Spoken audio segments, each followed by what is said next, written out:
So ఈరోజు యానోవ్యులేషన్ and then causes and దాని treatment అనే ఆప్షన్స్ గురించి డిస్కస్ చేయడానికి వచ్చామండి. సో యానోవ్యులేషన్ అంటే ఏంటి? ఎగ్ పెరగకపోవడం అండ్ ఎగ్ రిలీజ్ అవ్వకపోవడం అనేది కండిషన్ని యానోవ్యులేషన్ అంటాం. సో నార్మల్గా ఉన్న ఎగ్స్ నుంచి ఒక ఎగ్ అనేది ఎవ్రీ మంత్ పెరుగుతుంది. హార్మోన్స్ అనేవి ఎవరికైతే కరెక్ట్ ఉంటాయో వాళ్ళకి ఒక ఎగ్ పెరుగుతుంది. అది పెరిగి ఒక 10 to 15 days మధ్యలో రిలీజ్ అవుతుంది. రిలీజ్ అయిన కండిషన్ని ఓవ్యులేషన్ అంటాము. అండ్ ఆ రిలీజ్ అయిన టైంలో కొంచెం మందికి కొన్ని సిమ్టమ్స్ ఉంటాయండి. లైక్ బ్రెస్ట్ పెయిన్ ఉండడము, లేదంటే లో బ్యాక్ ఏక్ ఉండడము, బ్లూటింగ్ సెన్సేషన్, ఇలాంటి కొన్ని సిమ్టమ్స్ ఉంటాయి. అండ్ కొంచెం మందికి ఆ వెజైనల్ డిశ్చార్జ్ సిక్రీషన్స్ చేంజ్ అవ్వడము. సో ఇలా సిమ్టమ్స్తోని ఐడెంటిఫై చేసుకోవచ్చు. అండ్ వాళ్ళకి ఏంటంటే రెగ్యులర్ సైకిల్స్ ఉంటాయి. అండ్ మనం స్కాన్ చేసినప్పుడు కూడా ఎగ్ రిలీజ్ అవుతుంది తెలుస్తుంది. బట్ కొంచెం మందిలో ఏంటంటే అసలు ఎగ్ అనేది పెరగదు. వాళ్ళకి ఎగ్స్ అనేవి ఉంటాయి నార్మల్గానే, బట్ కొన్ని కారణాల వల్ల ఎగ్స్ అనేవి సరిగ్గా పెరగవు. సో ఈ కండిషన్ని యానోవ్యులేషన్ అంటాము. సో ఎప్పుడైతే ఎగ్గే పెరగట్లేదో వాళ్ళకి ప్రెగ్నెన్సీ న్యాచురల్గా వచ్చే ఛాన్స్ అనేది తక్కువగా ఉంటుంది. బికాస్ ప్రెగ్నెన్సీ రావాలంటే ఎగ్ పెరగాలి, అది రిలీజ్ అవ్వాలి. ఆ టైంలో రిలేషన్లో ఉంటే వాళ్ళకి నెక్స్ట్ 14 daysలో ప్రెగ్నెన్సీ వచ్చే ఛాన్స్ అనేది ఉంటుంది. సో ఈ యానోవ్యులేషన్ అనేది దాని కారణాలు ఏంటి అని చూసుకున్నట్టయితే ఫస్ట్ ఇంపార్టెంట్ థింగ్, ఇప్పుడు నార్మల్గా ఎగ్ పెరగాలంటే బ్రెయిన్లోంచి కొన్ని హార్మోన్స్ అనేవి రిలీజ్ అవుతాయండి. జిఎన్ఆర్హెచ్ హార్మోన్, అక్కడ నుంచి ఎఫ్ఎస్హెచ్, ఎల్హెచ్ అనే హార్మోన్స్ రిలీజ్ అవుతాయి.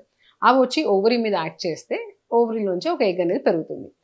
సో ఎవరికైతే ఈ బ్రెయిన్లోంచి హార్మోన్ సిగ్నల్స్ సరిగ్గా రావట్లేదో వాళ్ళకి ఎగ్ అనేది టైంకి పెరగదు. సో దానికి ఏంటి కాజెస్ అంటే హైపోథాలమో పిట్యూటరీ కాజెస్ అని ఉంటాయి. సో ఐడియల్గా మనకి ఇప్పుడు బాడీ వెయిట్ తీసుకున్నట్టయితే ఐడియల్ బాడీ వెయిట్ ఉన్న వాళ్ళలో ఎగ్ పెరగడము, రిలీజ్ అవ్వడం అనేది న్యాచురల్గా అవుతుంది. ఎవరైతే మరీ సన్నగా ఉంటారో లేదంటే మరీ లావుగా ఉంటారో, ఈ బిఎంఐ అనేది ఒబీస్ రేంజ్లో ఉన్నా లేదంటే అండర్ వెయిట్ రేంజ్లో ఉన్నా కూడా వాళ్ళకి ఈ బ్రెయిన్ నుంచి ఈ హైపోథాలమో పిట్యూటరీ హార్మోన్స్ అనేవి కరెక్ట్గా రిలీజ్ అవ్వవు. అండ్ దానివల్ల వాళ్ళకి ఈ ఎగ్ రిలీజ్ అవ్వకపోవడం, యానోవ్యులేషన్ అనే ఇష్యూస్ చూస్తుంటాం. అలాగే కొంచెం మందిలో ఏంటంటే ఇప్పుడు మరీ ఎక్సెసివ్ డయటింగ్ చేస్తారు, కంప్లీట్గా ఫుడ్ మానేసి సన్నగా ఉండాలని. అలా వాళ్ళకి ఆ సైకలాజికల్ ఇష్యూస్ ఉంటాయి. సో అట్లా ఉన్నప్పుడు కూడా వాళ్ళకి ఎగ్ అనేది కరెక్ట్గా పెరగడం, రిలీజ్ అవ్వడం ఉండదండి. సో అలా కాకుండా కొన్ని పిట్యూటరీ, హైపోథాలమో పిట్యూటరీ ట్యూమర్స్ అని అంటాం. అలాంటి ఇష్యూస్ ఉన్నా కూడా ఈ ఎగ్ అనేది సరిగ్గా టైంకి రిలీజ్ అవ్వదు. కొన్ని కండిషన్స్లో ఇప్పుడు కొన్ని హార్మోన్స్ ఉంటాయి. సో ఇప్పుడు ఈ ఇందాక చెప్పినట్టు ఎఫ్ఎస్హెచ్, ఎల్హెచ్ హార్మోన్తో పాటు thyroid hormone and prolactin hormone and adrenal hormone, ఈ 3 హార్మోన్స్ కూడా కరెక్ట్గా బ్యాలెన్స్లో ఉంటేనే ఎగ్ అనేది కరెక్ట్గా రిలీజ్ అవుతుంది. సో ఎప్పుడైతే ఈ థైరాయిడ్ హార్మోన్ మరీ అంటే uncontrolled hypo or hyperthyroidism మరీ ఎక్కువ లెవెల్లో లేదంటే చాలా తక్కువ లెవెల్లో ఉన్నా కూడా ఎగ్ సరిగ్గా పెరగదు, కరెక్ట్ టైంకి రిలీజ్ అవ్వదు.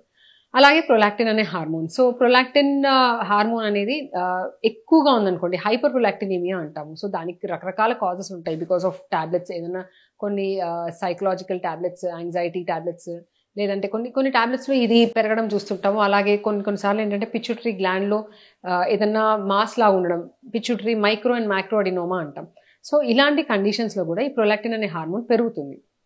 సో ఈ హార్మోన్ ఎక్కువ ఉన్నప్పుడు కూడా ఎగ్ని రిలీజ్ కాకుండా చేస్తుందండి. సో అలాంటప్పుడు కూడా ఈ యానోవ్యులేషన్ అనేది చూస్తుంటాం. ఇలాంటి ఇష్యూస్ ఏమన్నా ఉన్నాయా అనేది చూసుకోవడం మోస్ట్ ఇంపార్టెంట్. అండ్ దాని తర్వాత ఇంకొక ఇంపార్టెంట్ కాజ్ పీసీఓడి అని చూస్తుంటామండి. అంటే ఓవరీలో వాళ్ళకి ఎగ్స్ అనేవి చాలా ఎక్కువ ఉంటాయి, బట్ ఈ హార్మోన్స్ ఇంబ్యాలెన్స్ వల్ల ఎగ్ అనేది రిలీజ్ అవ్వదు, పెరగదు. సో వాళ్ళకి ఇది one of the common causes లాగా చూస్తుంటాం. ఎంత కామన్ అంటే సైకిల్స్ ఇర్రెగ్యులర్ ఉన్నాయి, ఎగ్ రిలీజ్ అవ్వట్లేదు అనగానే చాలా మంది నాకు పీసీఓడి ఉందనుకుంటారండి. సో అదొక్కటే కాదు, ఇంకా చాలా రీజన్స్ ఉంటాయని చెప్పడానికి. సో ఇలాంటి ఇష్యూస్ ఏమన్నా ఉన్నాయా, అసలు ఈ యానోవ్యులేషన్ని ఎలా డయాగ్నోస్ చేయాలి అని చూసినట్టయితే ఫస్ట్ థింగ్ ఇందాక చెప్పినట్టు ఈ ఓవ్యులేషన్ సిమ్టమ్స్ వీళ్ళలో ఉండవండి. అండ్ ఒక్కొక్కసారి ఏంటంటే ఓవ్యులేషన్ సిమ్టమ్స్ అందరికీ ఉండాలని లేదు. ఎగ్ రిలీజ్ అయినప్పుడు కూడా కొంతమందికి సిమ్టమ్స్ ఉండకపోవచ్చు. బట్ వీళ్ళలో ఇలా ఏ సిమ్టమ్స్ లేని వాళ్ళకి మేబీ ఎగ్ రిలీజ్ అవ్వలేదేమో అనేది ఒక డౌట్ ఉంటుంది. సో అలా కాకుండా వాళ్ళకి కంప్లైంట్స్లో చూసుకున్నట్టయితే ఇర్రెగ్యులర్ సైకిల్స్ చెప్తుంటారు. సో సైకిల్స్ అనేవి మరీ ఫ్రీక్వెంట్గా రావడం, లేదంటే కొన్నిసార్లు 3 months 4 months వరకు రాకపోవడము, ఇర్రెగ్యులర్ సైకిల్స్ అని చెప్తుంటారు. అండ్ పీరియడ్స్ వచ్చినప్పుడు కూడా మరీ తక్కువ బ్లీడింగ్ అవ్వడం, లేదంటే చాలా ఎక్కువ బ్లీడింగ్ అవ్వడం. సో ఇలాంటి ఇష్యూస్ ఉన్నా కూడా ఈ ఓవ్యులేషన్ రిలేటెడ్ ఇష్యూస్, అంటే యానోవ్యులేషన్ అంటే ఎగ్ రిలీజ్ అవ్వకపోవడం వల్ల ఇష్యూస్ లాగా చూస్తుంటాం. అండ్ ఎట్లా డయాగ్నోస్ చేయాలి అని చూసినట్టయితే మనం నార్మల్గా ఫాలిక్యులర్ అంటే చిన్న ట్రీట్మెంట్స్లో చూసినట్టయితే ఎల్హెచ్ కిట్స్ అనేవి అవైలబుల్ ఉంటాయి. ఇది ఇంట్లో కూడా మీరు చేసుకోవచ్చు. ఇంట్లో కిట్స్ చేసినప్పుడు ఆ 2 lines రాకుండా ఎల్హెచ్ కిట్లో ఓన్లీ 1 line కనిపిస్తూ ఉంటుంది ఎన్నిసార్లు చేసినా కూడా. సో అది ఒక డౌట్, అంటే అది అప్పుడు ఒక డౌట్ రైజ్ అవుతుంది, ఎగ్ అనేది రిలీజ్ అవ్వట్లేదేమో అని. సో ఎలా కన్ఫర్మ్ చేస్తారు అంటే ఫాలిక్యులర్ స్కాన్స్లో ఫాలిక్యులర్ ట్రాకింగ్ చేసినప్పుడు ఎగ్ అనేది పెరగదు అండ్ అది రిలీజ్ అవ్వదు పెరిగినా కూడా. సో దీనికి ట్రీట్మెంట్ ఆప్షన్స్ ఏంటి అని అంటే, ఫస్ట్ ఏదైతే ఇష్యూస్ కనిపిస్తున్నాయో, ఒకవేళ ఇందాక చెప్పినట్టు ఆ వెయిట్ ఇష్యూస్ కానీ లేదంటే బిఎంఐ ఇష్యూస్ కానీ ఇలాంటివి మనం ఉన్నప్పుడు ఆ కరెక్షన్ చేసుకోవడం important. Ideal body weight maintain చేయడం చాలా ఇంపార్టెంట్. అండ్ ఆల్సో డయట్ కూడా, అన్హెల్దీ డయట్, జంక్ ఫుడ్ ఇవన్నీ కట్ డౌన్ చేసి హెల్దీ డయట్ తీసుకోమని చెప్తుంటాము. యాక్టివ్ లైఫ్ స్టైల్ అని చెప్తాము. ఆల్కహాల్, స్మోకింగ్ ఇలా అలవాటు ఉన్న వాళ్ళు ఇవన్నీ స్టాప్ చేయమని చెప్తుంటాం. సో ఇవన్నీ చేసుకున్నాక వాళ్ళకి కొంచెం మందిలో రెస్పాన్స్ అనేది ఆటోమేటిక్గా నార్మల్ అయిపోతుందండి.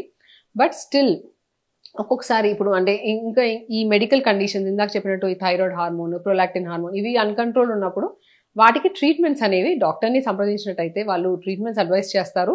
అండ్ ఆ ట్రీట్మెంట్ స్టార్ట్ చేశాక కూడా కొంచెం మందిలో రెస్పాన్స్ అనేది ఆటోమేటిక్గా నార్మల్గా కనిపిస్తుంది. అంటే ఎగ్ రిలీజ్ అవ్వడం, పెరగడం, రిలీజ్ అవ్వడం అనేది చూస్తుంటాం. ఒక్కొక్కసారి ఏంటంటే అన్ని కరెక్షన్స్ చేసినా కూడా మనకి ఎగ్ రిలీజ్ అవ్వకపోవడం అనేది కామన్గా కనిపిస్తూ ఉంటుంది.